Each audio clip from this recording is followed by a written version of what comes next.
ಒಂದು ಸಣ್ಣ ಹಳ್ಳಿಯಲ್ಲಿ ಒಂದು ಚಿಕ್ಕ ಹಕ್ಕಿ ವಾಸಿಸುತ್ತಿತ್ತು. ಅದು ತನ್ನದೇ ಆದ ಸುಂದರ ಗೂಡನ್ನು ಕಟ್ಟಿಕೊಳ್ಳಬೇಕು ಎಂಬ ಕನಸು ಬಹಳ ದಿನಗಳಿಂದ ಇತ್ತು.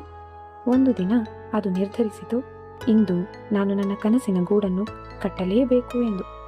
ಅದು ಸಣ್ಣ ಸಣ್ಣ ಕಡ್ಡಿಗಳು, ಒಣ ಎಲೆಗಳು ಹಾಗೂ ಹುಲ್ಲುಗಳನ್ನು ಸಂಗ್ರಹಿಸಲು ಶುರು ಮಾಡಿತು.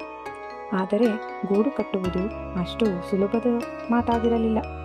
ಆದರೂ ಆ ಹಕ್ಕಿ ಪ್ರೀತಿಯಿಂದ ಮತ್ತು ಆಸೆಯಿಂದ ಗೂಡು ಕಟ್ಟಲು ಶುರು ಮಾಡಿತು. ಆದರೆ ಆ ದಿನ ಜೋರಾದ ಗಾಳಿಯಿಂದಾಗಿ ಕಡ್ಡಿಗಳೆಲ್ಲ ಕೆಳಗೆ ಉದುರಿ ಹೋದವು. ಹಕ್ಕಿ ಬಹಳ ಬೇಸರಗೊಂಡಿತು. ಆದರೆ ತನ್ನ ಹಠ ಬಿಡದೆ ಮತ್ತೊಮ್ಮೆ ಗೂಡು ಕಟ್ಟಲು ಶುರು ಮಾಡಿತು. ಈ ಬಾರಿ ಜೋರಾದ ಮಳೆ ಸುರಿದು ಅದು ನೆನೆದು ಎಲ್ಲವೂ ಕೆಳಗೆ ಹಾರಿಹೋಯಿತು. ಹಕ್ಕಿ ಬಹಳ ಬೇಸರಗೊಂಡಿತು.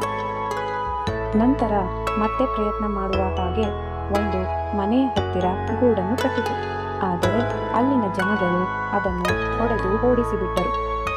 ಆಗ ಹಕ್ಕಿಗೆ ಬಹಳ ಬೇಸರ ಆಯಿತು ಮತ್ತು ಅದು ಅಳಲಾರಂಭಿಸಿತು. ಹೀಗೆ ಅಳುತ್ತಾ ಕೂತಿರುವಾಗ ಒಂದು ವೃದ್ಧ ಹಕ್ಕಿ ಅಲ್ಲಿಗೆ ಬಂತು. ಅದು ಕೇಳಿತು, ಏನಾಯಿತು, ಏಕೆ ಅಳುತ್ತಿರುವೆ ಎಂದು. ಹಕ್ಕಿ ಹೇಳಿತು, ನಡೆದಿದ್ದೆಲ್ಲ ಸ್ಟೋರಿಯನ್ನು.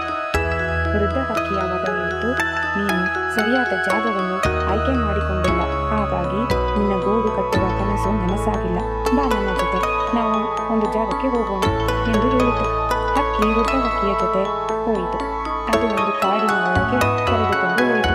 ಅಲ್ಲಿ ಸುರಕ್ಷಿತವಾದ ಸ್ಥಳವನ್ನು ತೋರಿಸಿತು. ಈ ಪುಟ್ಟ ಹಕ್ಕಿ ಅಲ್ಲಿ ತನ್ನ ಕನಸಾದ ಗೂಡನ್ನು ಕಟ್ಟಲು ಮತ್ತೆ ಶುರು ಮಾಡಿತು. ಈ ಬಾರಿ ಅದು ಯಶಸ್ವಿಯಾಯಿತು.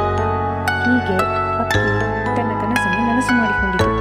ಪ್ರಿಯ ಸ್ನೇಹಿತರೆ, ನಾವು ಅಷ್ಟೇ ಪ್ರತಿ ಸಾರಿ ಒಂದು ಕೆಲಸಕ್ಕೆ ಶುರು ಮಾಡಿದಾಗ ಅದು ವಿಫಲಗೊಂಡ ತಕ್ಷಣ ಬೇಜಾರಾಗದೆ ನಾವು ಮರಳಿ ಯತ್ನ ಮಾಡಿದರೆ ನಮಗೆ ಯಶಸ್ಸು ಖಂಡಿತ ಸಿಕ್ಕೇ ಸಿಗುತ್ತದೆ. ಧನ್ಯವಾದಗಳು.